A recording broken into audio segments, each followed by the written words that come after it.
Q3 is when it got interesting. Yeah. Because we started to see people putting down some lap times, and I know you weren't watching it because we weren't sitting in front of the TV. We were at a car show. Yeah. So I'm walking around with my phone in my hand, like going like this the whole time.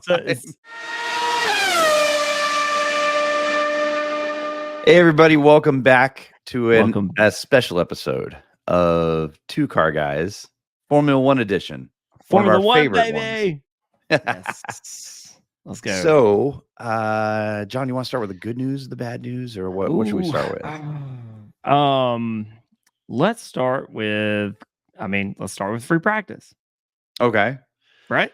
Yep. All right. So free practice. So this year, this week, we're in Singapore. Yep.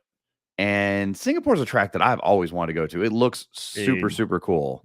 That hotel with the pool on the top of it.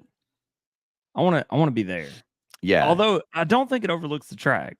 It looks like it does kind of, but anyway, I'd like to be there. It looks like a cruise ship, like floating in the air. People that have been to this hotel, tell us about it. Tell me about it down below because I need to know, man. If you're watching our channel and you've been to this hotel, let me know. We need to know. Is it worth the reservation? That's the question. I would think it would needs be. Answering. I would think it would be. But okay, so the place looks amazing. Yeah. But I don't care if it was free practice. I don't care if it was the race. I don't care if it was after the race. It looks hot, dude. Dude. Yeah. It's my God. It's a hot location to be.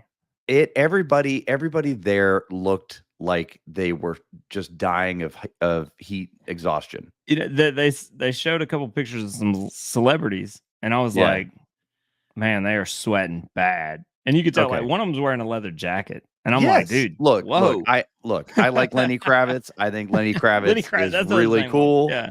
I love some of his music, especially some of his older stuff. Wow. And that dude's sitting in jeans and a leather jacket, and I felt hot for him. There's moments in life to be a rock star. That wasn't one of them. Right?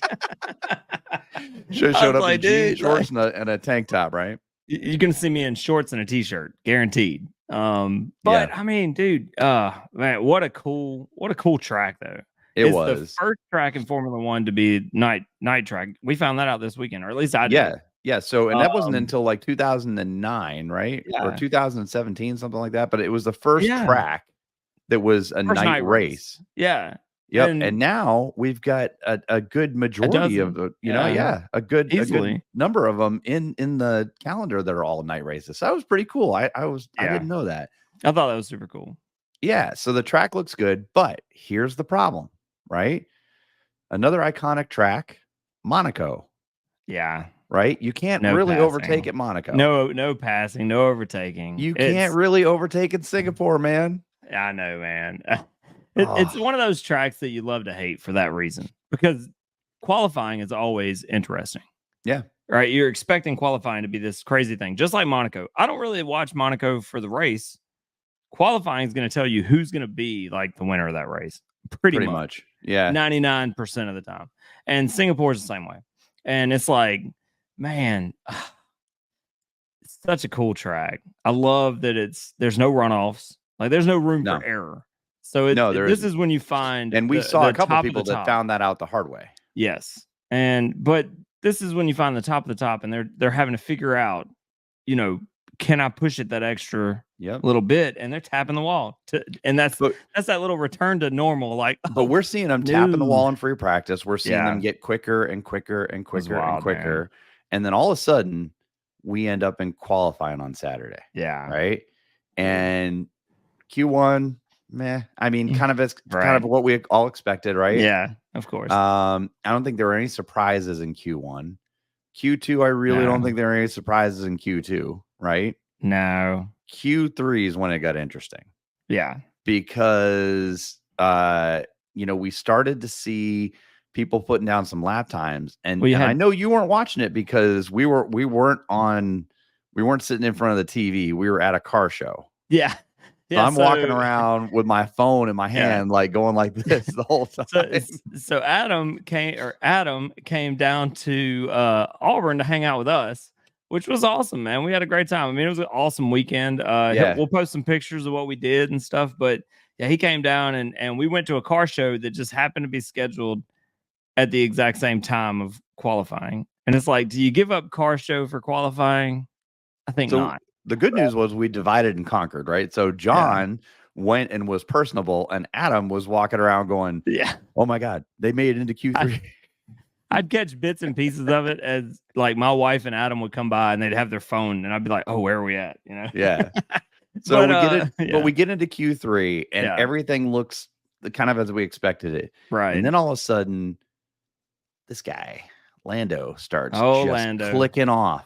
Yeah, he was clicking off some fast laps. Purple sector 1. Yeah. Purple sector 2. Yeah. And he looks like he's easily going to go purple sector 3. And go significantly above the times that everybody had set so far. Yeah. And then, I mean, this red bomb comes flying by and goes right into the wall. My guy.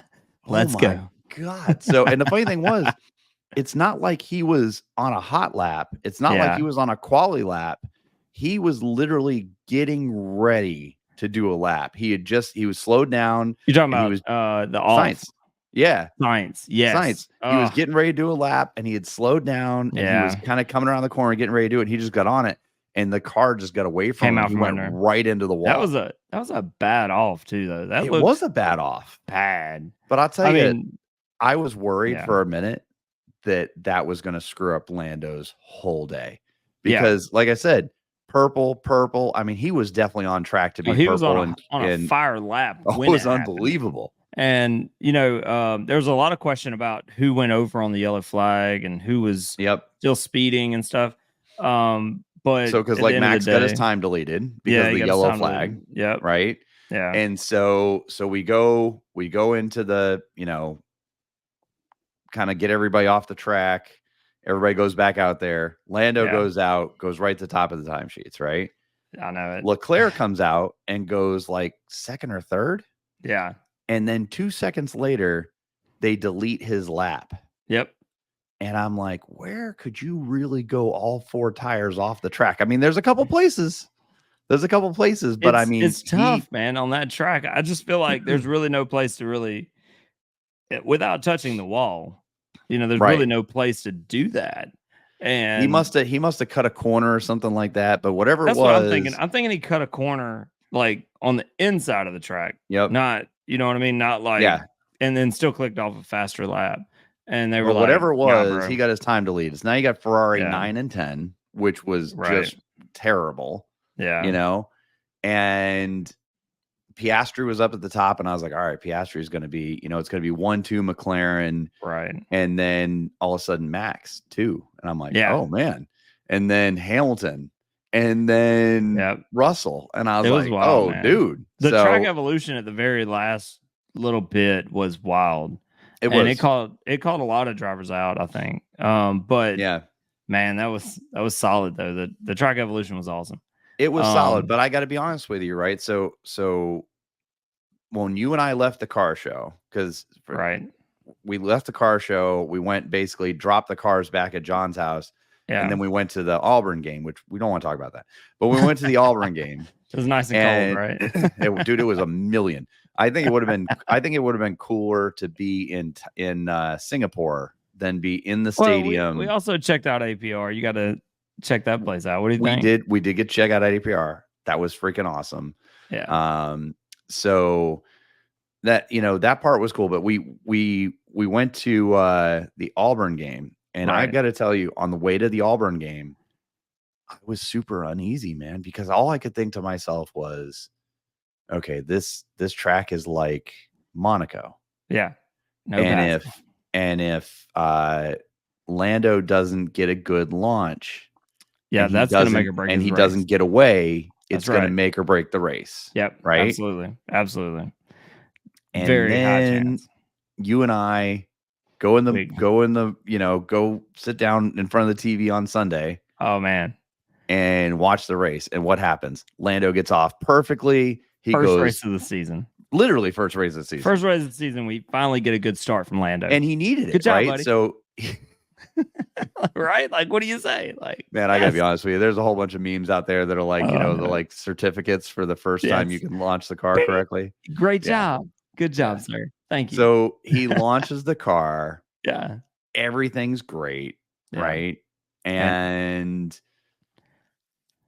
he just, dude, there was moments when you and I were sitting there because it was, let's be honest, it was boring at some point. He dominated that race, man. But there was stuff where nothing was happening. It was just boring, right? And there were parts when I was sitting there and I look up and I'm like, he's 15 seconds ahead of Max. And I was like, wait a minute. Now he's 20 seconds ahead of Max. There talking about, when's he going to get to a point where he can get a free pit stop.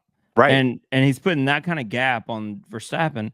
But Piastri just seemed like he didn't have it. Like, it was like he was there, but he wasn't really just coming up on anybody. He wasn't getting far enough of a gap to get any benefit of it. But he was just kind of to let all the people in front of him. Yeah. Pit, right. Yeah. So he had to let all the people in front of him pit to get clean air and then basically chase down Lando, which was never going to happen because by that time Lando was almost like a minute in front of him. Solid gone. Sir. It was unbelievable. But there was a point there. There was a point there where I told you I was like, he's 30 seconds ahead of Max. Yeah. I just, and to an extent, like that's what Verstappen was last year. Yeah. And it's like, what did McLaren do to this car, man? Like they created a monster. You didn't see that booster they put on the back, that little rocket booster? This thing is an F-22 Raptor. I don't know what kind of engine you got in your Formula One car, but that's an F-22 Raptor back there, sir. Dude, like, good God, man. It's ridiculous. He's just clicking them off. Like, and then the one moment where he gets called out, and it's like, oh my God, check the front wing. Is there damage? And it's like, and he's like, you know what though? Like, oh, everything was good. He had a couple parts. So he had that one where he literally was like, I damn near, hit the wall. Yeah. But he had a couple parts where he didn't do the cleanest lap. Right. And honestly, I honestly believe it was because the fatigue was setting in from the heat. Yeah. Oh, dude, all the drivers looked absolutely drained after this race. Oh my God. But we were coming down to the end. Of the heat that we were in for the Auburn game. I understand completely, guys, because it was not cold, and we were just sitting there. We weren't even driving cars. But what was really funny was, they pitted Ricciardo like what 3-4 times, right? The thing that kills me about Ricciardo is everybody talks about how bad he is as a racer. As he's coming into his, we don't know, right? But at the same time, I think strategy is really what's killed him. Yeah. Because he'll come out 15th, let's say 15th in the track.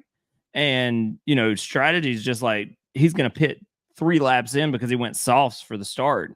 And it's like, nobody else went softs that could have, could have kept going. And it's like, it's a horrible choice. And then it's like, okay, we pit him 11 laps in. And then we're like, okay, he's got to do a crazy stint on some mediums that we know aren't the competitive tire on this track. And then it's like, okay, now we're going to go super softs because, whatever, finish the race. Well, what was funny was I was sitting with you and Jessica and I looked over at you and they were pitting him again.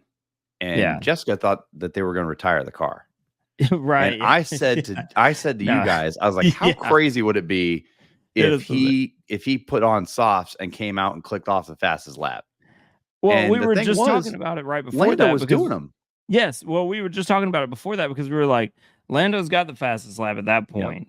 And it was like, Checo can't pit to get fastest lap. Couldn't do it. Yeah. So who's the option?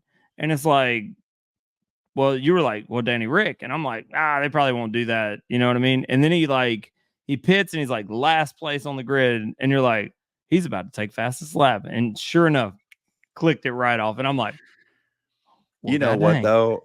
Sure did. I was reading this article today and they were saying that there's always been a lot of contention in the grid that the support team, if you will, right? That the RB Cash App team is always working to help Red Bull. Right? And it's a lot more competitive if you got 4 cars on the grid versus there could not have been a better example of that on Sunday. Somebody commented on one of the F1 groups and was like, yeah, that's cheating. And I'm like, you use what you have available, sir. I wouldn't call that cheating. I will say, there's a really good meme out there, and it's got Danny Rick, and it's like, tell Lando it was me. Yeah, I saw that. Yeah. There's a lot of good stuff like that, though. It's like he's like, what did it? Danny Rick after the race was like, look, man, if I know that Max wins by 1 point, right, I'm gonna get a really good Christmas present. And I'm like, yeah, solid. So I will say though, when these guys got out of the cars, every single one of them maxed, just tapped out. When Lando had to hold up his trophy, I thought he was gonna I thought drop it was gonna just fall over because he looked just waxed, dude, like over with. They all looked beat. Yeah, it was. I mean, I get it though. I mean, you're talking about, but this isn't the hottest race on the grid either. There's another one coming. Are you talking about Austin? No, Austin's hot. I mean, hot for European, real hot, but hot for European. I can only imagine, dude. Austin's gonna get them too. But there's one more race. Oh, I can't think of it. Well, you got Mexico, Austin, Vegas, and then it's a European race. No, there's no more European races. Oh, then maybe we've already done it. And this might have been it. The European stint is all over. So hottest Formula One race. Cheating. I take it for what it is. Bahrain. But yeah, so Bahrain. Well, we already had that. Yeah. So yeah. Anyway. So yeah. So I mean, it was crazy to see them get out of the cars. That was really kind of nuts. But so let's talk about some of the things that happened after the race and pre-race. Right. So here's something I did not see until after I started digging into some of the F1 forums, right? So you know that Mohammed Ben Salim, right? Isn't that the guy that's the head of FIA? Okay. So he came out and said that the language that was being used over the radio was not in line with with F1 and with with the sport. Yeah. And it reminded him of rappers, and they're not rappers, right? Yes. And which was that's a whole nother can of worms we don't need to get into on this show. But let me just tell you this. He took that can of worms and just cracked the top off of it, threw it away, and was like, hey, by the way, y'all ain't gonna do that no more. He said no more swearing, right? Now, here's the thing. They don't broadcast every radio message. You're right. Right? So the group that broadcasts the radio message is not associated with FIA, right? And they pick and choose what they broadcast. Yeah. And they're the ones that pick the ones that have the, coarse language in it because it's entertaining. Right. Right? So they said that if these guys did it, that they would be fined. Yeah. Max dropped the F-bomb while describing his car, and he was penalized and now has to serve community service. Yep. So in the pre-race meetings, Max didn't respond to questions, period. No, he responded. Well, with one-word answers. He responded. Yeah. But they asked him in those meetings, because I watched all of those. Yeah. And they said, are you just not going to respond? And he said, I'm responding. Yep. He said, it's not against you. You want to talk to me, you can talk to me outside of the FIA. And he did. So he went outside and he had a press conference outside in the parking lot. Yep. And then after the race, he had a post press conference outside in the hospitality suite. Right. So what is happening? It's war against the FIA. I'll tell you why. So every driver came out in support of him. Yep. They're all knocking the FIA. They're all talking trash about the FIA. Yeah. Hamilton came out and said, I wouldn't serve the community service. Exactly. Right? I mean, what are they going to do? Give him more community service, right? Or ask him for more service, money? Right? Yeah. Find him. He's a billionaire. He doesn't care. He's a millionaire. Oh, you want $50,000? Here's $50,000. Have a great day. Thank you. Exactly. I agree with him 100%. Oh, I agree with him 100% too, because it's not like they're dropping Agreed. crazy language. No, they're saying things and they are bleeping it out. Let's go back 3 years ago and Yuki Tsunoda's first year and talk about his radio messages and how many bleeps and this and that. You couldn't understand half of what he said because they had to bleep half of it. I got to be honest with you. I don't think 99% of his radio messages were broadcastable. Exactly. And now all of a sudden in a press conference, you got Max Verstappen saying the F word once. Right. And we're going to find him and give him community service. One of our favorite guys, Gunther Steiner. Yeah. They made him famous on Netflix for dropping the F-bomb. Exactly. And come on, man. And Danny Rick too. Yeah. Right. So here's the deal. I think it's just ridiculous. I think the FIA needs to stay out of that crap. And the thing is that you can't control what you say when you're being passionate, when you're in the heat of the battle, when you're in the cockpit and you're frustrated because the car won't go or a car won't turn or the back end is loose or the front ends get oversteered, understeered. That's what we want to hear. Those are the things we want to hear. We want to hear that moment of stress or anguish or frustration, that moment where you're like, a driver comes up on him and he's like, what the is he doing? Yes, because we all feel that when we're driving on the street. Right. And you got to see some of that with me driving this weekend.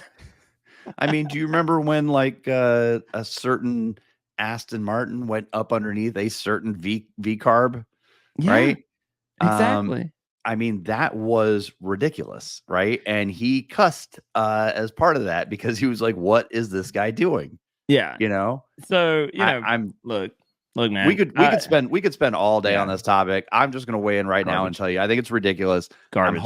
I'm hoping that between the protests and between the other stuff that's going on, I'm hoping that they'll just say, "Listen, as long as it's bleeped out or whatever, we're not going to fine anybody. We're not going to penalize anybody, right?" Well, be personable. I mean, freaking heck, it's Formula One, man. Right. Be personable because it's just like any other sport. We want to know the person just as much as we want to know the car, and we want to learn like them to have emotion, and we want them to have that. Absolutely, you don't want somebody to just be this stoic person that just drives a car in circles. Like how entertaining is that?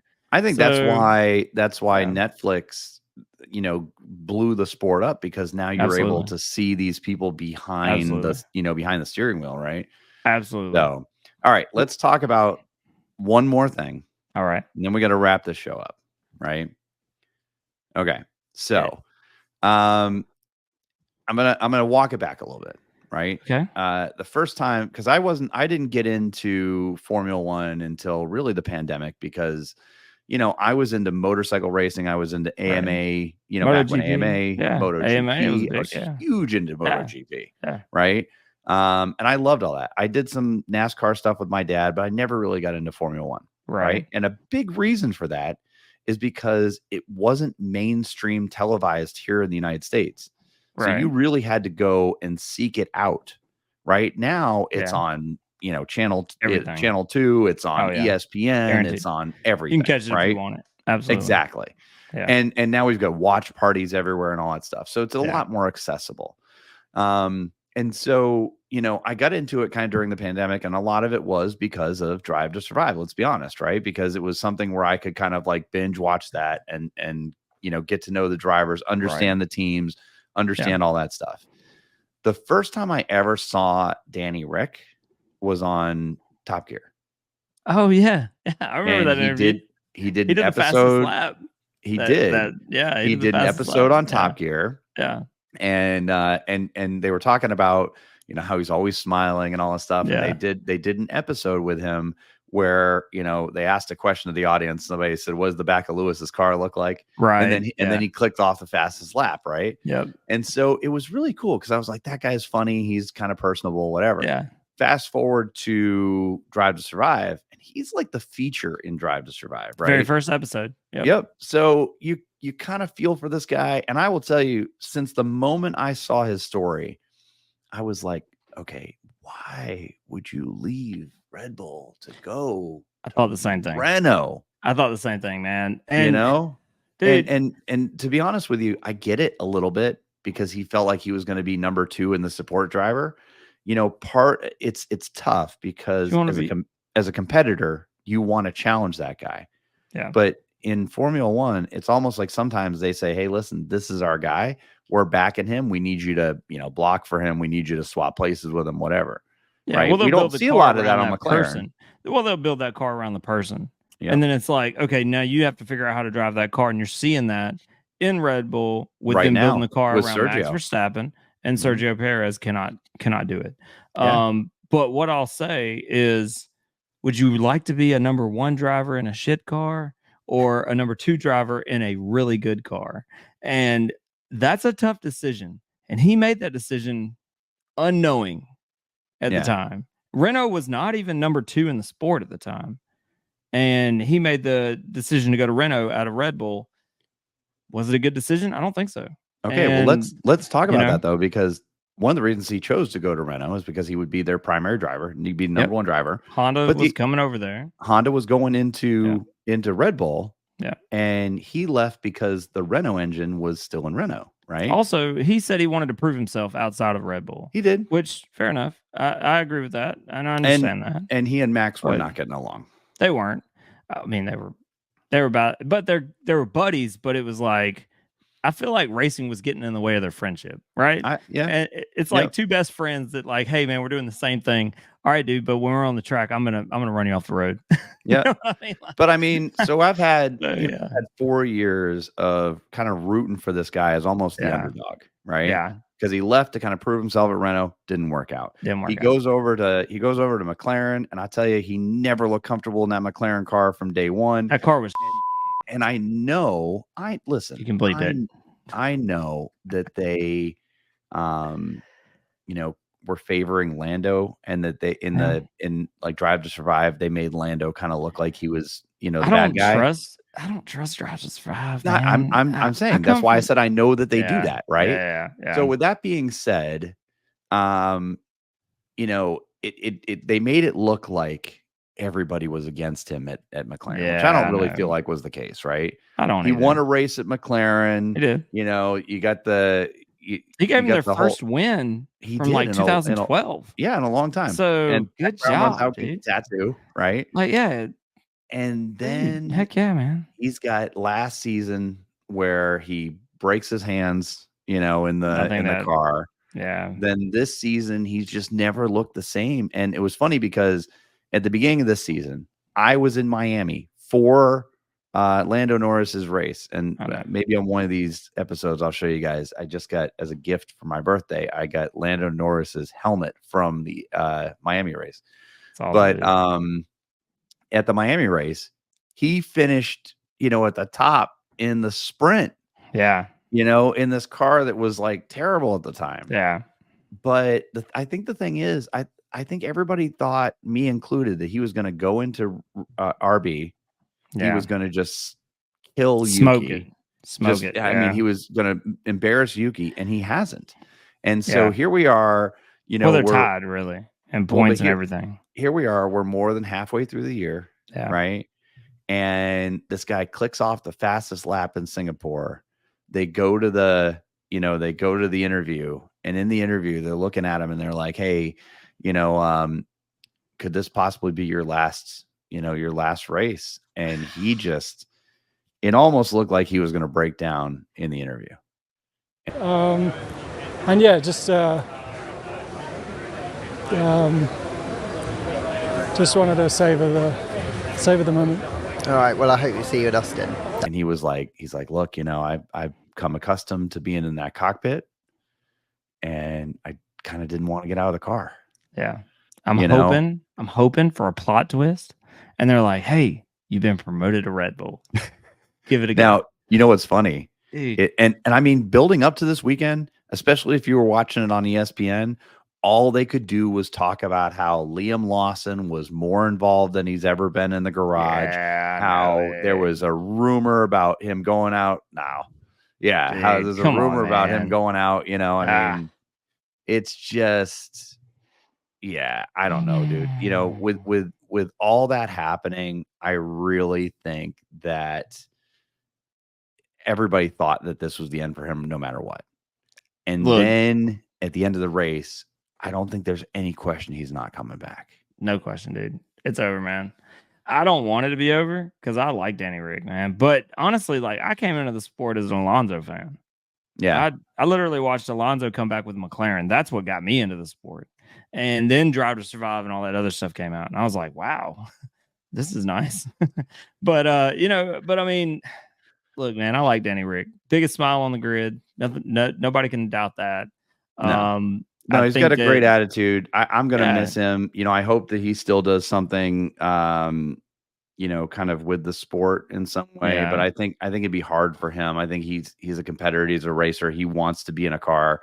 Maybe he ends up in Indy or WRC or something like that. But what I want to see is him leave Formula One, maybe a new beginning in Indy race.